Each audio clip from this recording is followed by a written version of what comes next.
안녕하세요. 네, 반갑습니다, 여러분. 일단은 최근에 나스닥이 좀 많이 빠졌죠. 네, 그래서 투자자들 사이에서 가장 큰 화두 중에 하나가 지금 바이 더 딥을 해야 될 때냐. 한 뭐 14% 고점 대비로 하면 14% 정도 빠졌던 걸로 기억을 하는데. 나스닥 100 기준이죠. 나스닥 100 기준으로. 나스닥 기준으로는 한 13점 뭐 후반대였던 것 같아요. 지금 바이 더 딥을 해야 될 때냐, 아니면은 지금 팔고 도망쳐야 될 때냐. 미국 증시가 뭐 단기적으로 그리고 장기적으로 이제 어떤 방향으로 흘러가게 될지 고민이 깊어지는 타이밍인 것 같은데 대표님 뷰는 어떤 뷰를 가지고 계신지 궁금합니다. 미국 주식의 방향성, 장기적인 방향성은 뭐 다들 제가 어떻게 생각하는지는 아실 거예요. 계속 얘기를 해왔기 때문에. 네, 맞아요. 근데 좀 어려운 장세긴 한 것 같아요. 지금 최근이. 그러니까 미국 주식이 빠지는데 예전처럼 많은 분들이 좀 아셨으면 좋겠는 게 저희 제목에다가도 그렇게 적었죠. 미국 주식이 빠지는데 달러가 하락하고 있죠. 같이 하락하고 있어요. 물론 원달러로 보시면 잘 모르실 수 있는데 한국은 아직 뭐 이런 탄핵이나 이런 정치적인 문제 때문에 아직 뭐 이런 게 안 갖춰져 있으니까. 근데 달러 인덱스를 구성하는 가장 큰 부분인 유로화 기준으로는 유로화가 거의 달러 인덱스의 절반 이상을 차지하니까 근데 유로화가 지난주에 미국 주식이 그렇게 급락하는 와중에도 엄청 크게 상승했죠. 달러 대비로. 그래서 이제 달러가 빠지는 거가 미국 주식이 빠지는데 달러가 빠지는 거에 대해서 사실은 진지하게 생각을 해보셔야 된다. 이게 저도 사실은 그런 부분 때문에 요새 생각을 많이 하고 있다. 매크로에 대해서. 어떤 부분이 그렇게? 그러니까 보통은 이제 미국 주식이 빠진다고 한다면 글로벌 주식이 다 같이 빠지고 이제 안전자산이라고 불리우는 뭐 채권이나 이런 게 강세고 가격이 강세고 전형적인 리세션이라고 한다면 그리고 이제 달러도 그러다 보니 강세고 뭐 미국에서 발생한 위기여도 08년 같은 경우 생각해 보시면 그때는 단순 리세션이 아니라 크레딧 위기까지 번진 거잖아요. 그럴 때 이제 보통은 이제 주식이 하락하면 안전자산으로 통하는 달러나 뭐 미 국채 가격이 상승하고 그 말은 국채 가격이 상승한다는 건 시장 금리가 하락한다는 얘기니까 자동적으로 일정 부분 시장을 안정화해주는 기능이 시장 자체적으로 좀 살아난다라고 볼 수 있거든요. 근데 지난주 같은 경우에 미국 증시가 그렇게 급락을 하는 와중에 달러가 많이 약해지고 그리고 장기 금리도 사실은 지난주에 큰 폭으로 상승했어요. 맞아요. 물론 22년처럼 인플레이션으로 인한 그리고 뭐 인플레이션 때문에 엄청 뭐 연준이 더 긴축을 할 거야 이런 차원의 만약에 주식 하락이었으면 당연히 장기금리가 상승하면서 심지어 인플레이션이 막 고삐 풀리는 상황이었다면 그럴 수 있는데 지난주 같은 경우에는 뭐 최근은 사실 오히려 22년과 같은 원인으로 인한 하락이라고 시장이 해석하고 있지는 않잖아요. 그러니까 대부분 다 그로스 스케어, 그러니까 성장에 대한 둔화 걱정인데도 불구하고 그런데도 이제 장기 국채나 달러의 퍼포먼스가 너무 약한 거죠.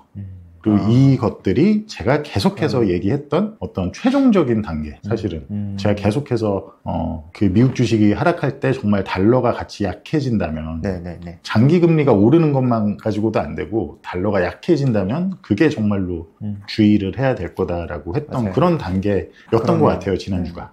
근데 이제 저는 어떤 차원의 고민이 있냐면 고객 자산을 이제 운용을 실시간으로 하기 때문에 단기적인 경로까지 뭐 생각을 해서 이게 예를 들면 지난주가 아주 일시적인 현상이었을 수 있으니까 지난 한 주가 일시적이고 다시 또 이제 그럴 수 있으니까 이제 그런 고민을 저는 하고 있는 거고 다만 이제 저희 최소한 독자분들께서는 이런 지금 함의가 무엇을 뜻하는지에 대해서 잘 생각해 보시고 시장을 달러하고 주식하고 금리하고 같이 최소한 인지하고 관찰을 하고 계셔야 될 때다 라고 말씀을 드리고 싶어요. 되게 그러면 일시적인 현상일 수도 있기 때문에 기민하게 반응을 해야 되는 부분인가요? 그런 단기적인 움직임들에? 그러니까 이게 일시적인 현상이 아니라면 기민하게 반응을 해야겠죠.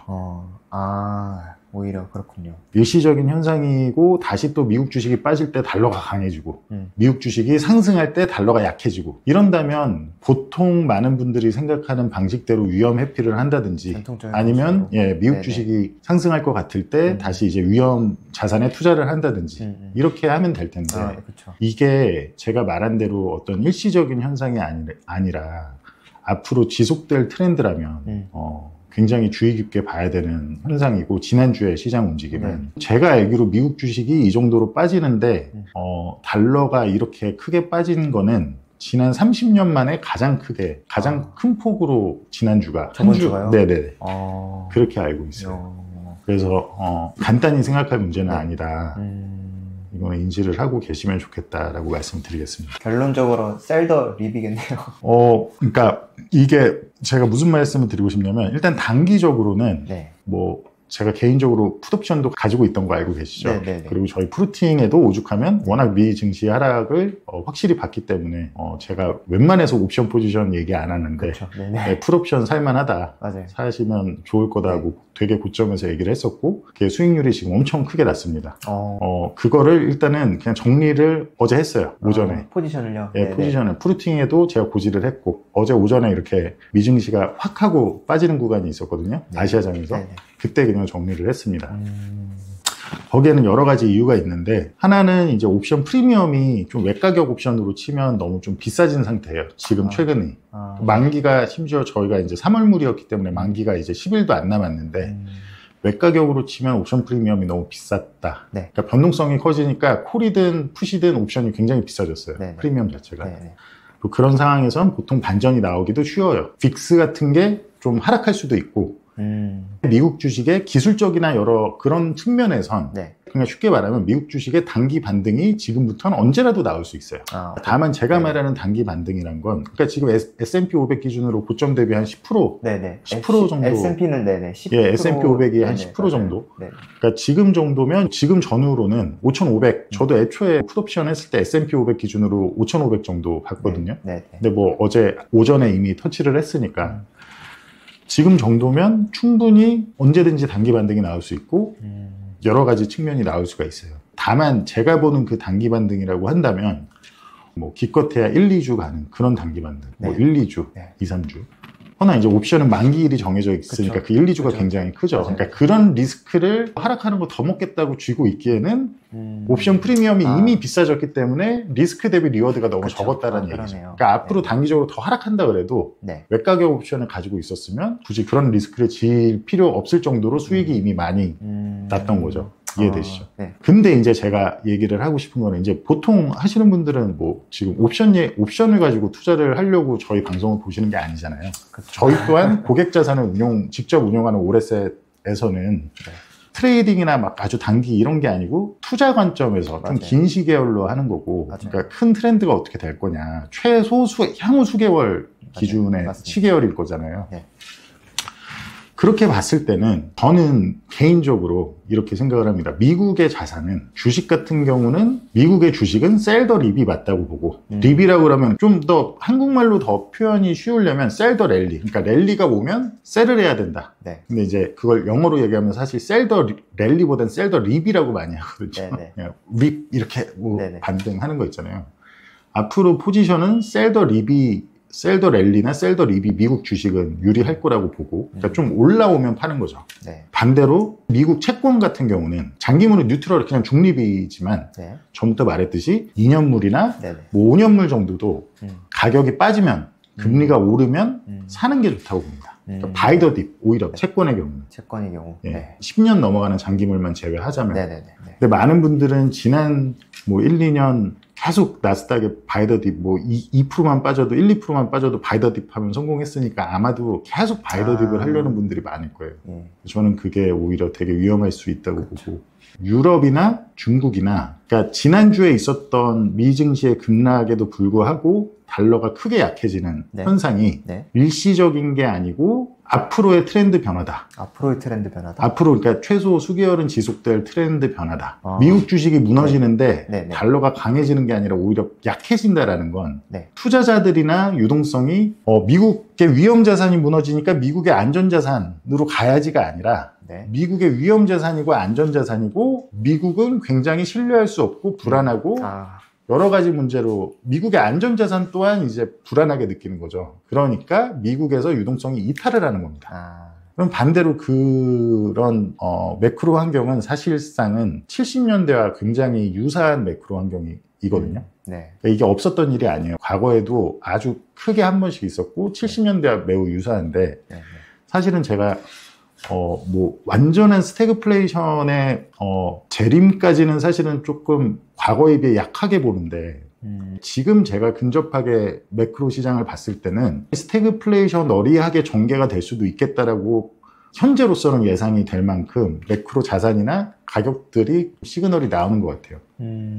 그런 관점에서 봤을 때는 미국 주식이 앞으로 이제 셀더립, 그러니까 반등했다가 다시 또 빠지고 이런 게 계속 만약에 이어진다면 이런 형태가 반복이 돼서 저점이 더 낮아지는 형태를 보이는데도 달러가 약해진다라는 거는 그거는 미국의 위험자산이 무너지니까 미국의 안전자산으로 가야 되는 상황이 아니고 미국의 위험자산 대신 신흥국의 위험자산으로 가야 되는 거고 미국의 안전자산 대신 신흥국의 안전자산으로 가야 되는 거고 다시 말하자면 미국은 아까 말씀드린 대로 저는 미국 주식은 향후 수개월은 셀 더 립이 맞다고 보고 반대로 채권은 무너졌을 때 좀 가격이 하락한다 금리가 좀 오른다 하면 매수하는 것도 괜찮다 너무 장기만 아니면 그런데 이제 신흥국 중국이나 유럽 같은 경우는 주식의 경우는 바이 더 딥이 맞다고 보고 한국도 포함입니다. 반대로 채권은 셀 더 립이 맞다고 봐요. 셀 더 랠리 신흥국이나 유럽도 그러니까 미국 제외는 기본적으로 유럽이나 중국의 이제 재정 부양책이 굉장히 크잖아요, 규모 자체가.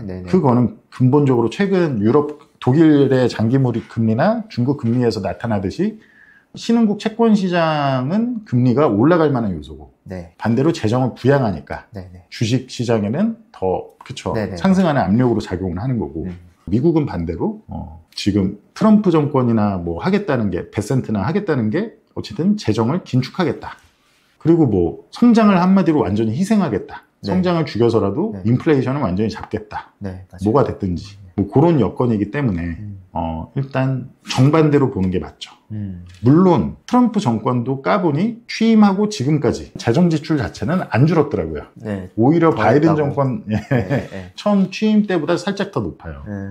그렇지만 시장이란 건 팩트, 그러니까 그건 이미 지나간 팩트잖아요. 시장의 경로는 팩트를 기반이나 아니면 최종 목적지가 어떻게 될 거야 라고 보통 움직이지 않고 사람들의 생각과 두려움, 사람들의 생각이 어떻게 가느냐에 따라서 그 경로가 정해지기 때문에 결론은 제가 계속 왜 미국의 장기채는 안 좋을 수 있다. 그러니까 국채를 예전에 비해 제가 굉장히 좋게 이제 보는데도 그렇게 된 지 꽤 됐죠. 특히 2년물 같은 경우는. 맞아요. 그럼에도 왜 장기물은 여전히 제가 네거티브하게 보냐면 저는 정말 트럼프 정권이 자기들이 말한 대로 재정 감축을 그렇게 성공적으로 할 수 있을지 모르겠어요. 저는 실패할 거라고 봅니다. 그리고 그들의 재정 적자는 더 늘어나면 늘어났지 줄이기 어려울 거라고 봅니다. 뭐 도찌가 됐든 뭐가 됐든 심지어 이제 많은 사람들은 관세 부과가 협상용이라고 생각하는데 저는 그게 아니고 트럼프 정권이 쓰고 싶은 돈이 또 많이 있잖아요. 세금 감면이나 여러 가지. 제가 지난번 라이브 때도 얘기를 했지만 그런 재원을 마련하기 위한 실질적 수입 수단으로서 관세를 지금 사용하는 거지 이게 결코 협상용이어서 안 할 거고 그냥 아예 안 할 거고 이렇게 생각하면 크게 문제가 생기실 수도 있다. 할 거라는 말씀이시죠? 그러니까 관세 부과를 진짜 할 거란 얘기죠. 그래서 관세 부과를 그렇게 하면 재정 긴축을 하고 관세 부과까지 하고 막 이렇게 한다라는 건 성장에 대한 엄청난 하향 압력이죠. 맞아요. 그죠? 반대로 어쨌든 인플레이션은 말이 많지만 관세를 그렇게 매긴다라는 건 무조건 최소한 일회성 인플레이션의 급등은 야기를 합니다. 이거는 뭐 유가가 상승하든 말든 야기를 한다는 거예요. 그러니까 그런 점 여러 가지로 봤을 때 사실은 굉장히 큰 위험을 수반하고 있다. 해야 될 일을 하는 건 맞으나 제가 봤을 때 방법도 막 그렇게 관세 부과하고 뭐 이런 게 좀 잘못됐다고 보고 어쨌든 굉장히 큰 위험을 수반하고 있다. 가장 중요한 거는 그런 게 시작될 때가 타이밍이 차라리 신흥국들처럼 가격에 거품이 없을 때 그럴 때 했으면 오히려 상관이 없고 훨씬 좋을 수 있었는데 해야 될 일을 그럴 때 하면 근데 이미 뭐 앞에 정권들에서 그건 트럼프 일기도 포함이죠. 워낙 그렇게 돈 찍어서 계속 문제를 뒤로 미루는 걸 해왔으니 당연히 생길 수 있는 부작용이라고 어쩔 수 없는 선택인 것 같아요. 근데 어쨌든 제가 하던 얘기로 다시 돌아오자면 트럼프 정권이 사실 실패할 걸로 보고 약간 굉장히 스태그플레이션 어리 할 것 같다라고 보지만 재정 적자도 줄지 않을 거라고 보지만 어쨌든 시장은 지금 트럼프 정권이 얘기하고 진짜 그렇게 막 관세 부과하고 이런 것들이 그냥 단순 액션이 아니고 정말로 뭔가를 하는 걸 하기 때문에 시장은 그 그로스 스퀘어가 꽤 더 움직일 그런 방향으로, 그러니까 그 경로를 맞춰야 되는 거기 때문에 최종 목적지만 맞추면 그 경로 동안 다 털릴 수가 있고 맞아요. 굉장히 힘들 수 있거든요. 그래서 아무튼 그런 부분을 좀 고민하시면 좋을 것 같다. 일단은 그럼 달러의 움직임을 유심하게 봐야 되는 일단 첫 번째 포인트겠네요. 그렇죠. 달러가 약해진다라는 건 미국의 성장성이 둔화될 거야 라고 생각하는 사람들이 굉장히 많아진다라는 거고, 그런데 미국의 성장성이 미국 바깥 나라들에 비해서 둔화될 거야 인 겁니다. 아, 그러니까 US랑 non US랑 미국의 성장성이 둔화될 거야인데 미국 바깥의 나라들은 더 둔화될 거야라고 생각하면 달러는 강해지겠죠. 그렇죠. 근데 미국 바깥의 나라들보다 미국의 성장성이 더 둔화될 거야가 지난주에 확실히 프라이싱이 된 겁니다. 네. 미국 말고 다른 나라들은 이제 재정 부양을 하잖아요. 네, 미국은 22년, 23년 계속 재정 부양을 했고 한 번도 거품을 제대로 빼려는 노력을 한 적이 없었죠. 그 외의 나라들과 달리. 그러니까 지금은 할 수 있는 룸이 없는 거예요. 근데 여기서 또 생각해 보셔야 될 게 달러가 약해진다는 건 미국의 수입 물품의 가격이 올라간다는 얘기거든요. 네. 그럼 수입 물가가 올라간다라는 얘기고 오늘 이제 CPI가 발표가 되겠지만 오늘 거는 어차피 지나간 물가고 그쵸. 앞으로의 물가가, 제가 그래서 유가도 굉장히 중요하다를 계속 강조하는 건데, 앞으로의 물가가 22년은 미국 주식이 하락하고 금리가 막 장기 금리가 폭등하고 이러는 와중에 달러도 같이 상승을 했기 때문에 그렇게 장기 금리가 상승하더라도 시장을 안정시켜주는 자동적인 기능이 뒷받쳐줬습니다. 왜냐하면 달러가 그렇게 강해지고 어쨌든 미국이 그렇게 힘든데도 연준이 금리 올리니까 미국 밖의 나라가 더 힘들 거야 라는 투자자들의 생각이 계속 있었기 때문에, 그러니 미국의 인플레이션은 어떻게 보면 한편으로는 자동적으로 그래도 다른 나라들에 비해서는 유리하게, 왜냐면 달러가 강해지니 맞아요. 수입 물가가 그죠 낮아지고, 죄송합니다 제가 좀 이제 그런 개념인 거죠. 그래서 22년에는 이제 그런 혜택을 사실 미국이 많이 받고, 반대로 지금은 제 생각대로 단순히 이게 그냥 조정이 아니라 고점에서 이렇게 어쨌든 꽤 큰 하락장에 이제 지금 초입이라면 그 과정에서 달러가 강해지지 않고 오히려 약해진다면 그거는 당연히 물가에 대한 압력을 높이고 거기에 또 관세 부과를 한다라는 건 아까도 말씀드렸듯이 굉장히 일회성 그 인플레이션을 올리기 때문에 여기에서 이제 유가까지 상승하면 이건 진짜 말할 것도 없고요. 그렇기 때문에 사실은 트럼프 정권이 이렇게 자체 긴축을 하고 해야 될 일을 미루지 않고 진짜 지금 하겠다, 미국 주식이 무너지더라도 하겠다 이렇게 하는 게 정말 그런 큰 타격이 없으려면 필수적인 거는 연준이 기준금리를 빨리 인하를 해줘야 되거든요. 연준이 안 그래도 보니까 이번에 연준이 금리 인하 3회 할 것이다 라는 베팅까지 올라왔더라고요. 원래 연 1회였다가 이제 3회까지 올라왔는데, 제가 그것도 계속 거의 한 달 전, 2달 전 방송에 계속 이념을 사라, 제가 계속 TUA 얘기 많이 했죠. 그때는 아무도 그 시장 프라이싱이 기준금리 인하에 대한 프라이싱을 빵이었습니다. 그죠? 맞아요. 무조건 채권은 프런트러닝을 해서 생각을 해야 돼요. 근데 지금은 연준이 경제전망, S&P 경제전망 한 것보다 훨씬 더 많은 폭으로 기준금리 인하를 시장이 지금 베팅하고 있어요. 맞아요. 연준이 S&P 경제전망에서 밝힌 것보다. 다만 얼마 전에 파월이 그런 연설도 있었죠. 파월의 스피치나 이런 걸로 봤을 때 쉽지 않을 것 같고, 지금 그 시장 기대, 그러니까 제가 그랬다가 최근에 또 2년물도 좀 단기적으로는 그럴 수 있다라고 한 게, 이제 2년물이 많이 상승했고 채권 자체가. 근데 연준 입장에서는 지금 관세에 대한 그 불확실성과 여러 가지가 굉장히, 거기다가 이제 심지어 물가 서비스나 근원 이런 물가들이 오히려 반등하는 흐름이니까 굉장히 그 리스크가 있다고 느껴질 거예요. 금리를 그렇게 낮추기가 시장이 원하는 대로. 그래서 얼마 전에 파월이 얘기를 한 거 보면 경제가 굉장히 아직 강하다. 미국 경제는 별 이상이 없다. 막 이런 식으로 얘기를 했잖아요. 맞아요. 그렇기 때문에 인플레이션은 더 안정되는 걸 더 기다려야 된다. 맞아요. 생각보다 연준이 금리를 낮추는 게 좀 그럴 수 있다. 프런트러닝의 관점에서 본다면, 제가 아까 채권은 너무 장기물만 아니면 바이 더 딥이 좋다고 보잖아요. 그러니까 단기적으로는 가격이 빠질 수 있다.